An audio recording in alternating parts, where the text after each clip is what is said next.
Thank you for joining us for today's presentation, Racism and the Model Minority Stereotype, featuring Dr. Nicholas Daniel Hartlep of Illinois State University. While everyone gets settled in, I'd like to take this time to tell you a little bit about IGI Global. IGI Global is the leading international academic publisher of books, journals, encyclopedias, teaching cases, proceedings, and databases, focusing on the areas of education, social science, library science, healthcare, business, environmental science, public administration, computer science, and engineering. Our presenters' research, along with thousands of other resources, are available in print or electronic format on our online bookstore. IGI Global is currently offering 20% off all publications purchased through the IGI Global bookstore, as well as free electronic access with all print purchases. For more information, contact customer service at cust@igi-global.com.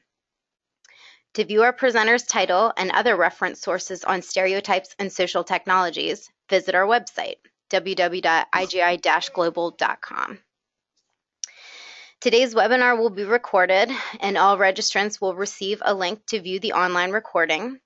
After today's presentation, attendees will have an opportunity to participate in a Q&A discussion with Dr. Hartlep. You can enter questions using the chat box located on the bottom portion of your GoToWebinar control panel. Feel free to enter questions as we go, and we will address them at the conclusion of the symposium. If you have any other questions or experiencing any technical difficulties, you can also ask me questions through the chat box at any time as well. Thank you for taking the time to join us. Now I would like to introduce our featured speaker. Dr. Nicholas Daniel Hartlep is an assistant professor of educational foundations at Illinois State University, where he teaches courses on the social and cultural foundations of education. He earned his PhD from the University of Wisconsin-Milwaukee's Urban Educational Doctoral Program.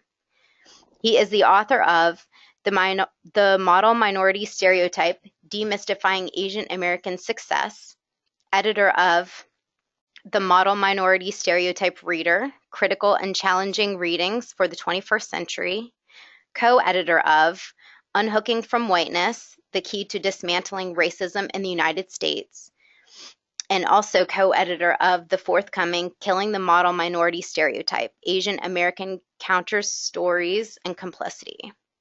His research has been published in Equity and Excellence in Education, the Journal of Educational Foundations, and Educational Studies. His website, the Model Minority Stereotype Project, is a leading resource for locating research and writing on the stereotype of Asians/Asian Americans. At this time, I will turn the presentation over to our guest speaker. Thank you, Dr. Hartlep, for joining us today.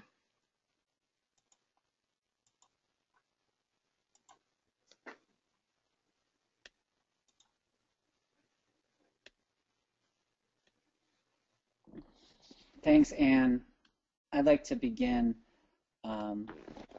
by just saying that a lot of work needs to be done on the model minority stereotype, despite the amount that has already been done. Today, I'd like to share with you Racism and the Model Minority Stereotype, Societal Impacts of Discrimination. I'd like to begin by saying I draw on Palumbo Lau's work that we can use a backslash between Asian and American instead of a hyphen for a variety of reasons, but the most important, I would say, would be the inclusivity of Asian Americans. Who are we talking about? We're talking about folks with hybrid identities. Myself as an Asian American or as an adoptee from Korea, I certainly like this inclusive term, Asian Americans with a slash. People who self-identify as Asian nationals, Asian Americans, or any other mixture. So whenever I use the term Asian Americans in your mind, I'd like you to think of the backslash rather than the hyphen and or even no hyphen at all. So I'd like to begin by just sharing if you're listening to this webinar, right, what is the model minority stereotype specifically when it comes to Asian Americans? Well, Lee, Wang, and Alvarez in 2009 defined the model minority stereotype as, quote, a stereotype of Asian Americans that promotes the image of Asian Americans as uniformly successful in terms of economic, educational, and social capital. To further define it, Kim in 1986 defines the model minority stereotype as a concept that implies that other minorities should emulate Asian Americans in their thought and behavior. And so today, as I'm talking, I want us to really be mindful of those two things, thought and behavior. So then, in its purest sense, then, the model minority stereotype of Asian Americans is the belief that they, or Asian Americans, do not suffer discrimination, are problem-free in many areas of their personal and professional lives, and are well integrated into dominant society. And I would argue, right, as others have, that Asian Americans certainly are not integrated well into dominant society on a variety of indicators.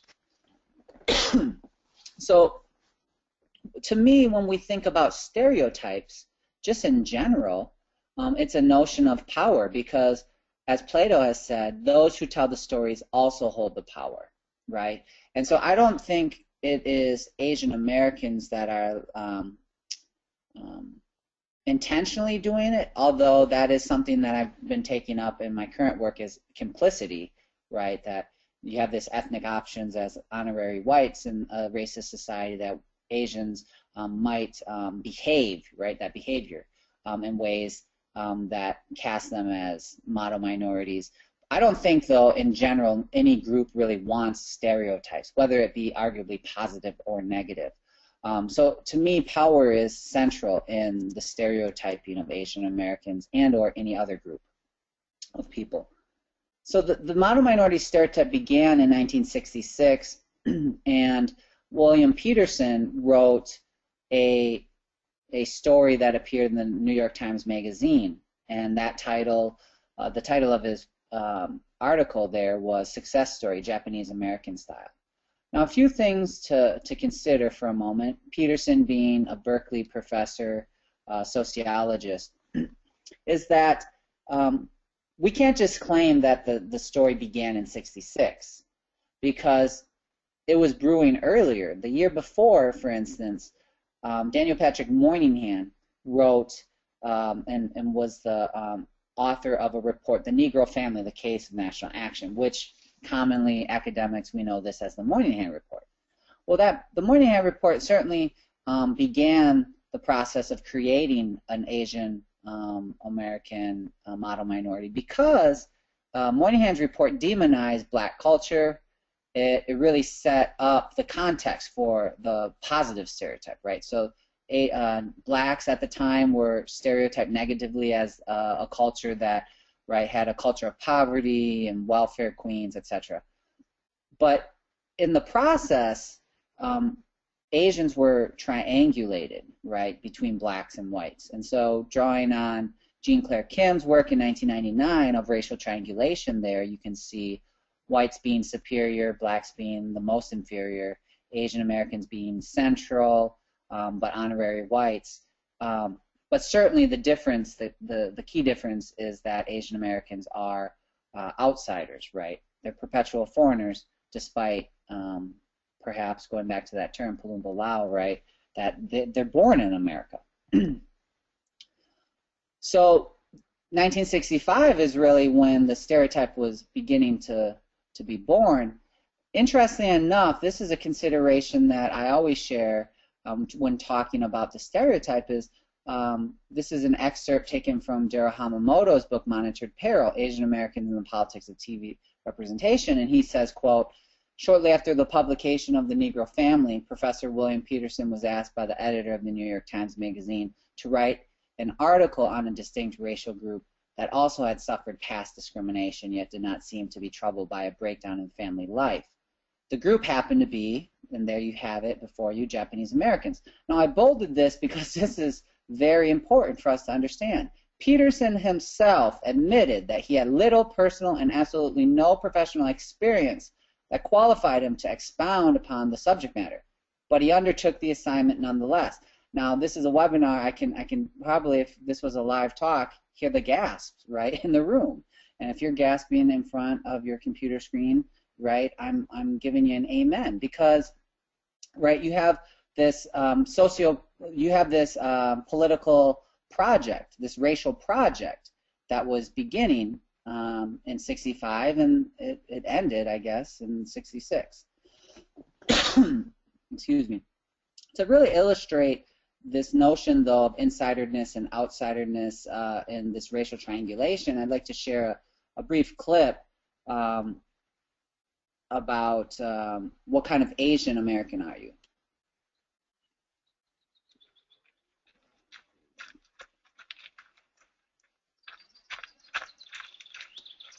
Hi there. Hi. Nice day, huh? Yeah, finally, right? Where are you from? Your English is perfect.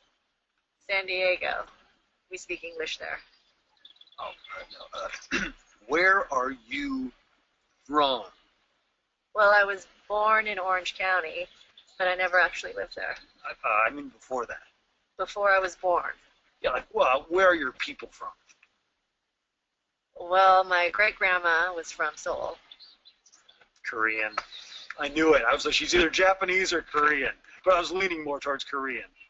Amazing. Yeah, I'm Shasina. There's a really good teriyaki barbecue place near my apartment. So I actually really like kimchi. Cool. What about you? Where are you from? San Francisco. But where are you from? Oh, I'm just American. Really? You're Native American? No, just regular American. Oh, well, I guess my grandparents are from England. Oh, well. Hello, Governor! What's all this then? Top of the morning to you. It's your sporty. Double, toil and trouble. Mind the gap, beware Jack the Ripper. Bloody hell! Pip, pip, cheerio! I think your people's fish and chips are amazing. You're weird. Really? I'm weird? Must be a Korean thing.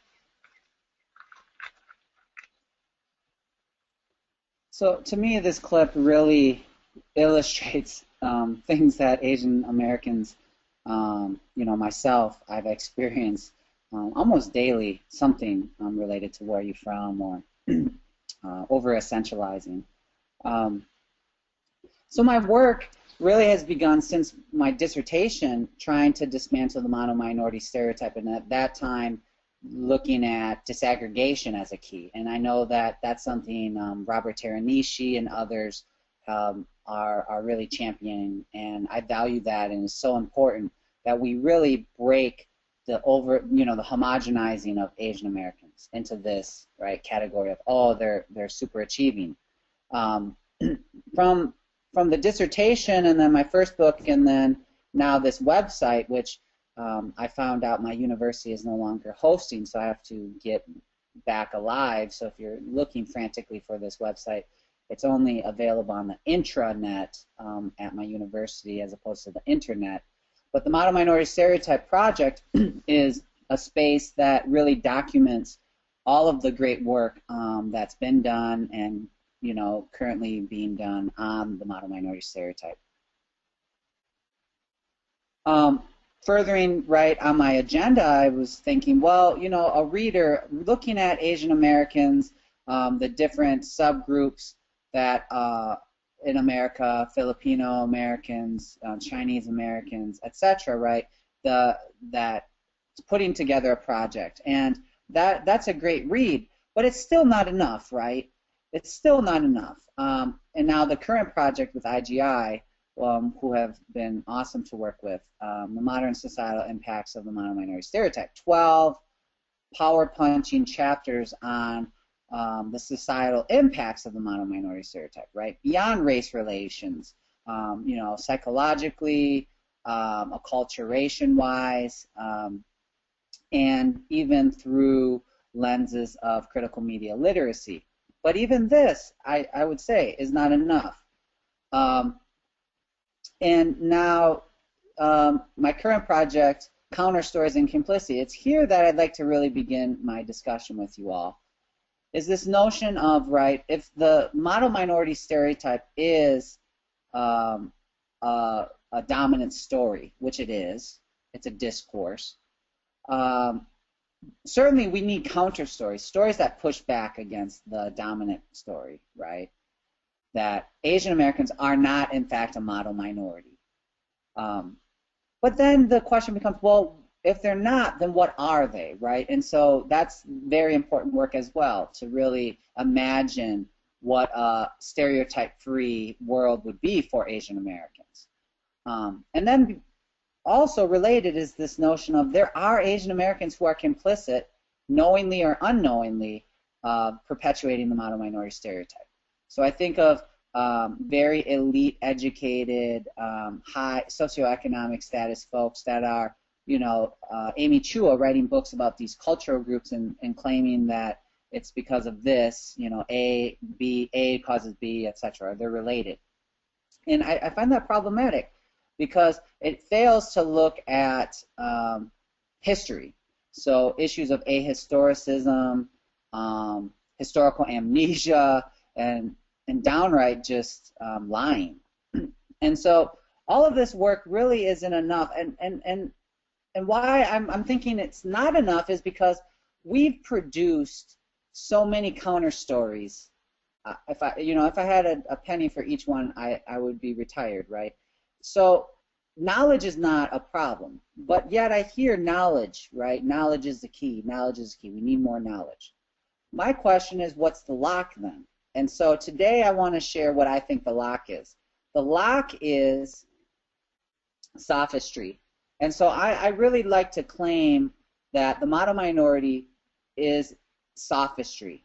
Let's replace stereotype, let's replace myth with sophistry. And sophistry is the use of reasoning or arguments that sound correct but are actually false. Right? So that in society, we use arguments. And the fact that the model minority stereotype sounds valid to many people in the world, but yet it's false, that's a form of sophistry.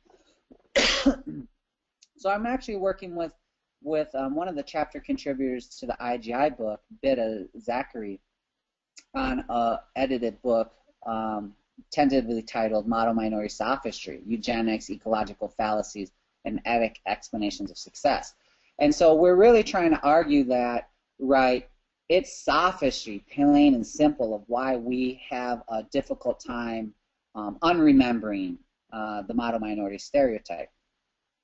Certainly, the model minority stereotype is a form of racism, but it's also a form of discursive racism. And here you have a bikini on a female's body that I shared in a TED Talk that I delivered. And the idea, right, is that the bikini, the red,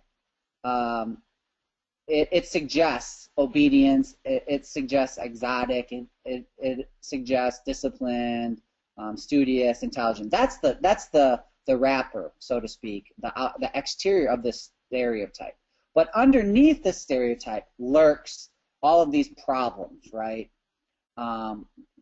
Issues that Asian Americans face and deal with: racism, discrimination, mental illness, and many of the underlying issues are the same for other groups of people. But the notion there, in my mind, was kind of the beginning of sophistry. I didn't know how to articulate it well, and it wasn't my turn, which I believe it's the next slide I'll get to. So if we talk about the discursive nature of the model minority stereotype, it lacks physical proof of the ideology, right? The model minority stereotype is presented as apolitical, right? If we point out Asian Americans' culture rather than their race, then we can't be labeled racist. It's a very neoliberal. It's a racial project, right? It was created for a reason.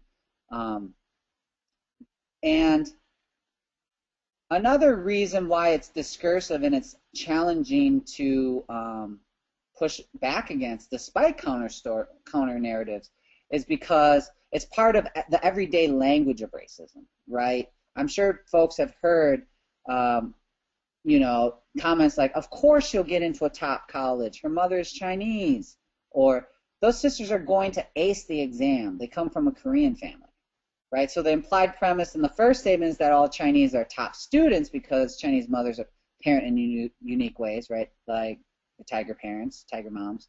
And the implied premise in the second comment is that all Korean families produce studious test takers. So it's circular logic, and the logic certainly is coded. So Bonilla de Silva in 2002 discusses how whites talk nasty about black people in colorblind ways so they don't appear to be racist, right? And I mentioned in my TED Talk about how whites employ similar, albeit nuanced, linguistics in order to talk nasty about Asian Americans. I would argue in some form or fashion, since the model minority stereotype is a form of discursive racism, if someone talks supposedly, and I use air quotes here, positively about Asian Americans, they're talking nasty about Asian Americans because of the racial triangulation. If you're talking positive about one, then you must be talking negatively about other minority groups, blacks, Latinos, right? And this whole stereotype supports the status quo, this whole falsehood that in America we have a meritocracy, etc. But if we go back to my comment about this was the bikini was the beginning of my development into this sophistry argument, is Mark Davis, a master's student at Smith College, reached out to me, and he said that you know, they're going to use some of the work for a documentary. And I said, oh, that's great. You know, tell me more about your work. You know, the Asian Council Resource Service in Seattle. And he talked about all of the work he's doing with Southeast Asian youth in the public schools about stereotypes and identity. And I'm like, oh man, tell me more. This is this is personal and professional, because as an adoptee, I've grappled with identity issues.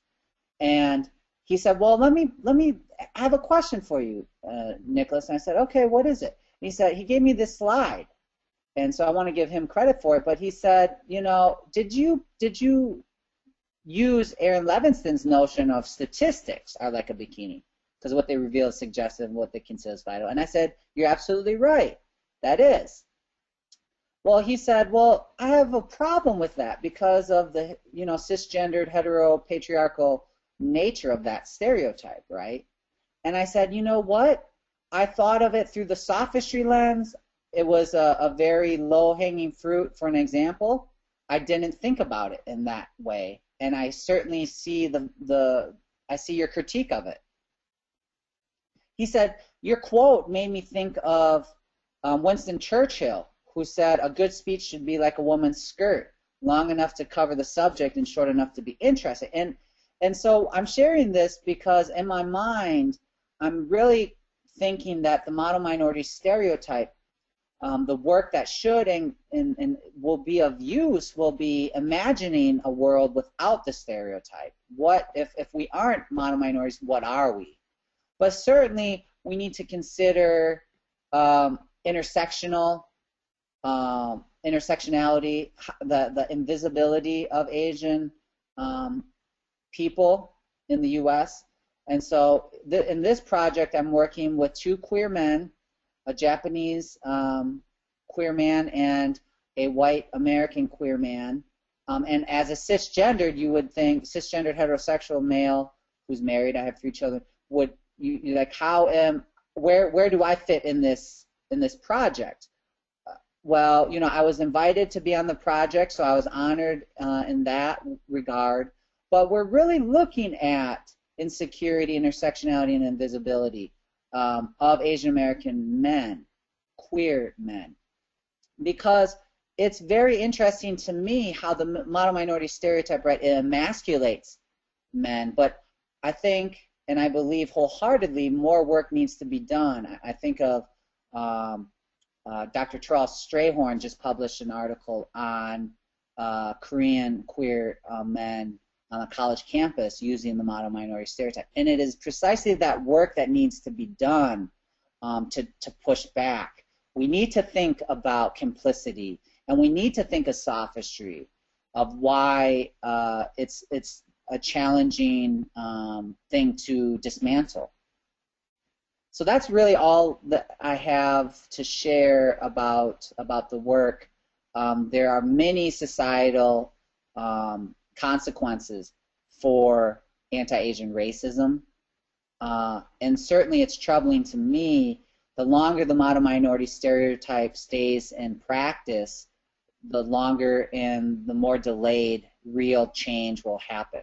You know, because we need to understand that we're in this together.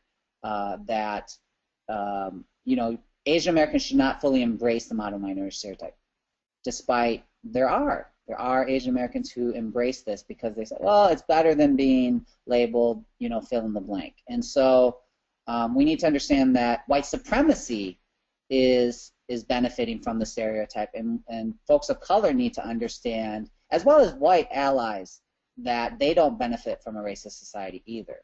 So everyone loses under racism.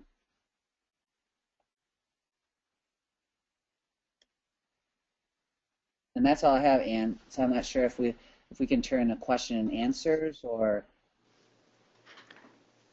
Yeah, if you will, everyone, any questions for Dr. Hartlep, please enter them into the chat box and we'll address them.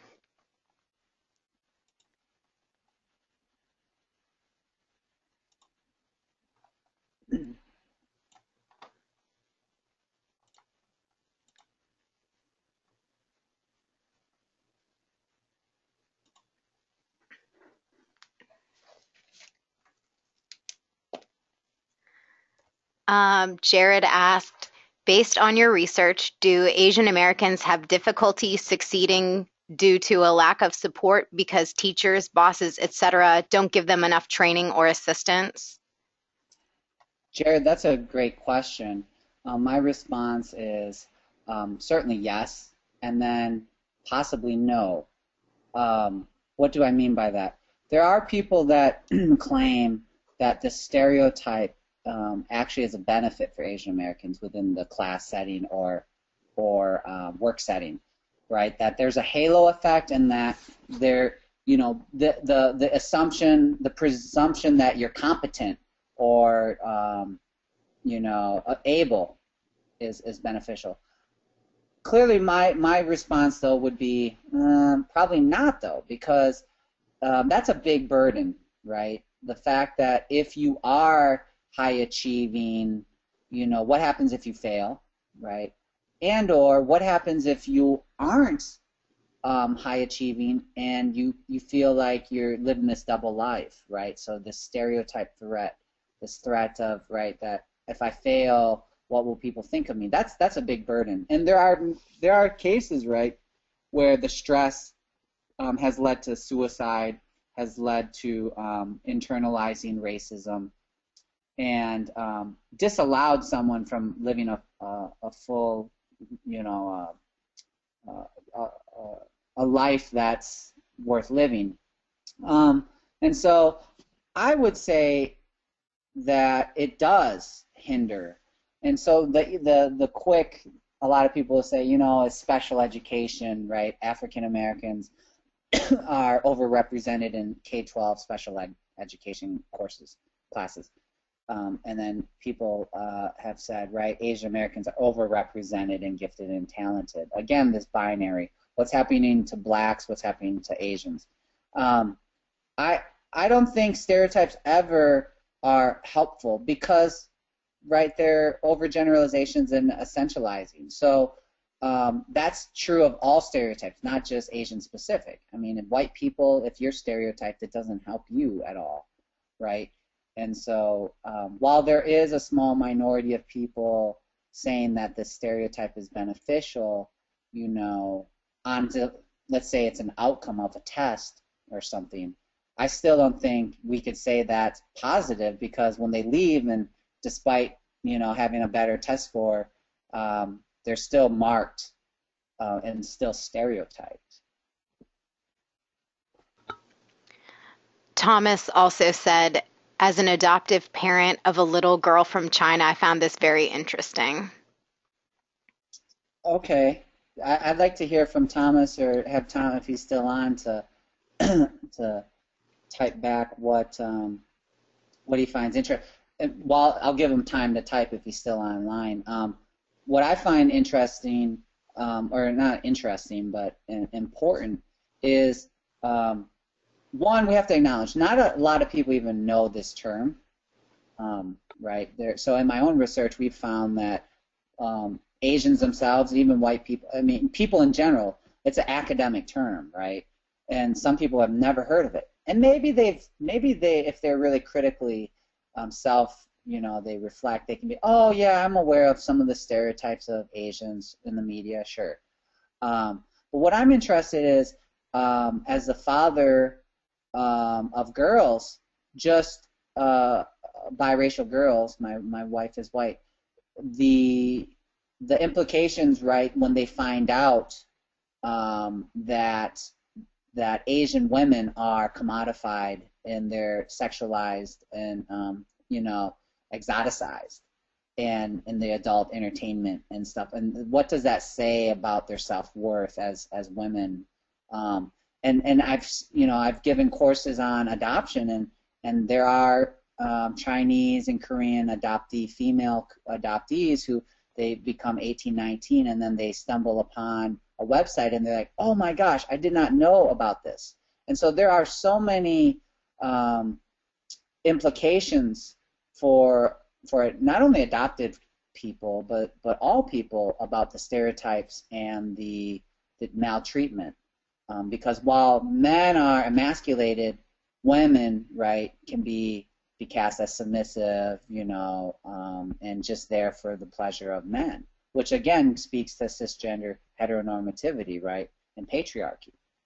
So, but I'm not sure if he heard that or if he's responding, but.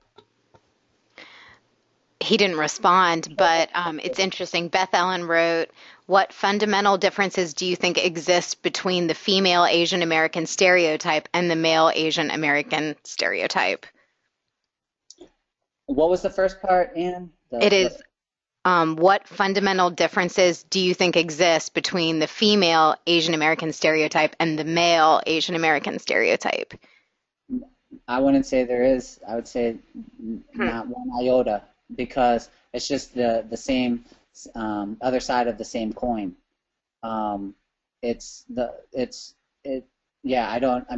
So albeit it might be different, the stereotypes, but the form and function are the same, and the intention is the same, and the impact is the same.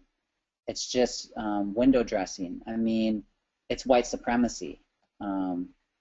And anyone that's listening that has read about Asian critical race theory and Derek Bell's concept of interest convergence and covenants, silent covenants, white interest convergence was at play with the creation of the mono-minority stereotype, which I stated, right, that Peterson was approached by the New York Times Magazine to write a story because America had to have that narrative that, oh, look we can point to Japanese and say, you're succeeding.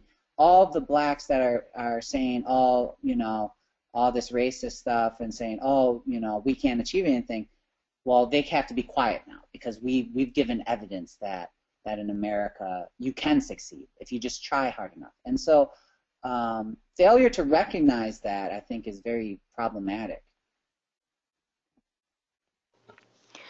Suhana asked, I was just wondering, what is your definition of Asian American in your research? Yeah, so going back to the term, so it's that inclusive hybrid backslash of folks in the diaspora. I always ask people how they identify. I identify as Korean.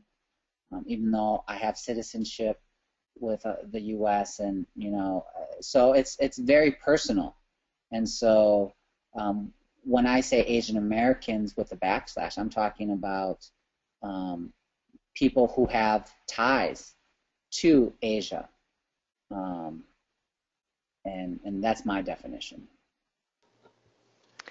Kevin asked, how does the stereotype of Asian Americans interact with first and second generation immigrants?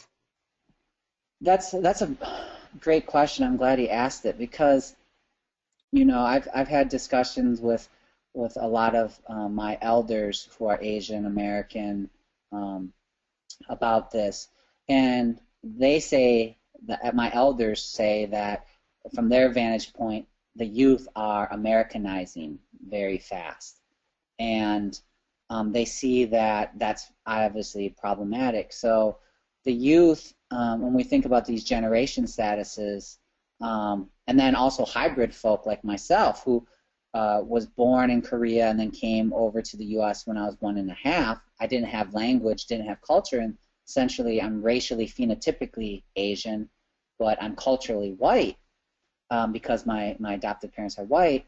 You have a complex reality.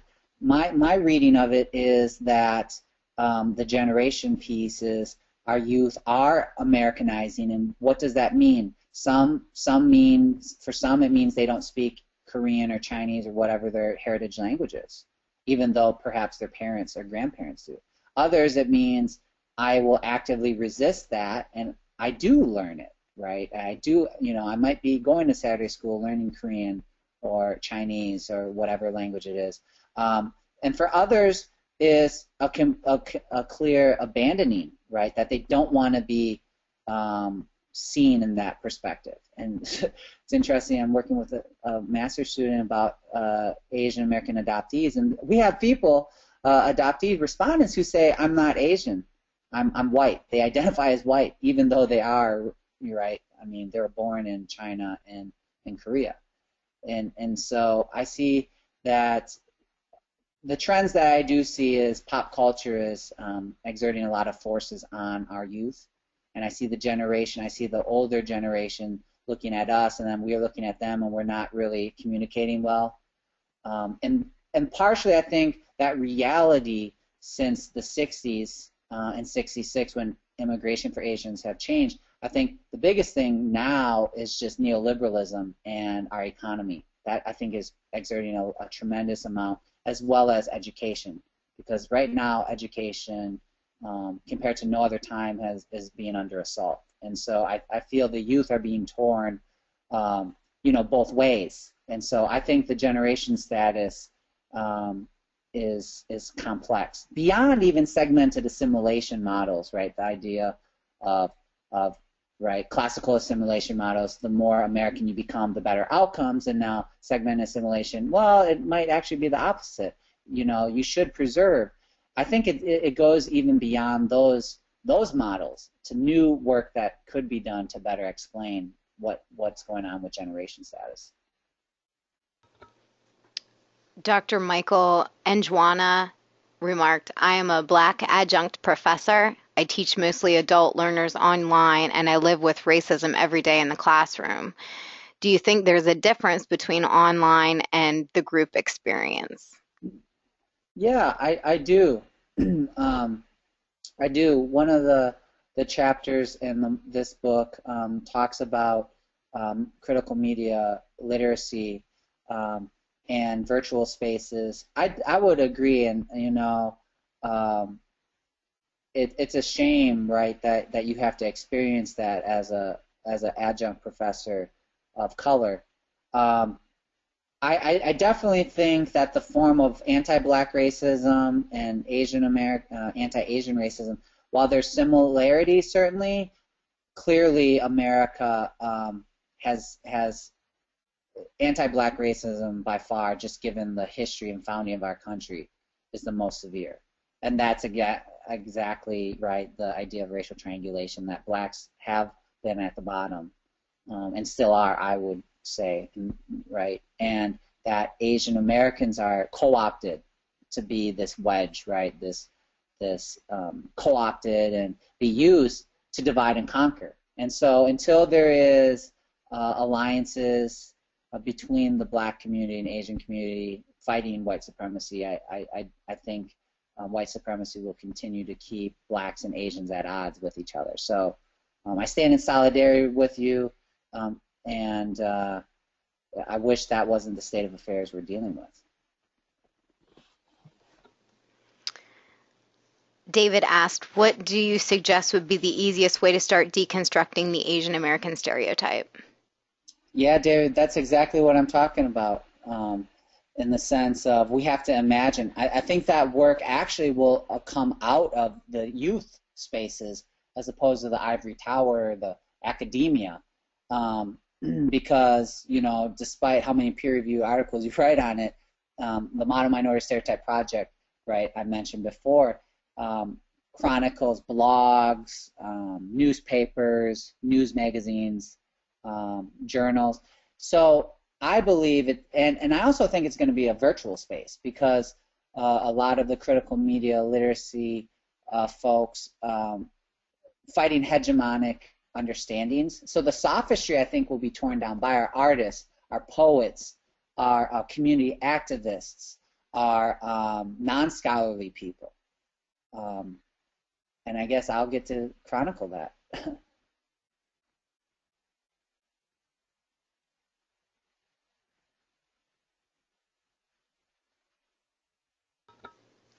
We haven't had any questions for a minute, and I think people are starting to drop off, so I'll close up. That was excellent. I really enjoyed it.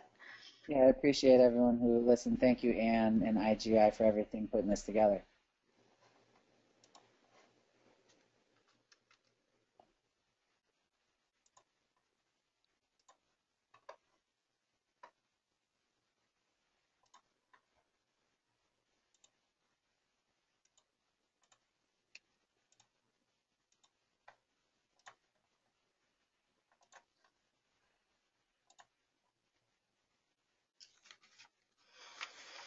Thank you, Dr. Hartlep. That was a really great presentation. Thank you to everyone who joined as well, and thank you for all the questions. That was a great discussion. You will find Dr. Hartlep's title, The Modern Societal Impacts of the Model Minority Stereotype, available for purchase in the IGI Global bookstore. As I mentioned previously, it is currently being offered for 20% off retail, including the free e-access with all print purchases. Today's symposium is sponsored in part by InfoSci Databases, a collection of 28 comprehensive research databases covering all areas of scholarly research. If you're interested in a 30-day trial, contact eResources at igi-global.com. Again, our webinar today has been recorded, and all attendees will receive a link to access it directly. It will also be available online at our website under Online Symposiums, where visitors can also view previously recorded symposiums. We hope to see you join us for future presentations. If you have any questions in the meantime, feel free to contact me at the email address or the phone number that you see on screen. Thanks again to Dr. Hartlep, and thank you all for taking the time to participate in our webinar. Have a wonderful day.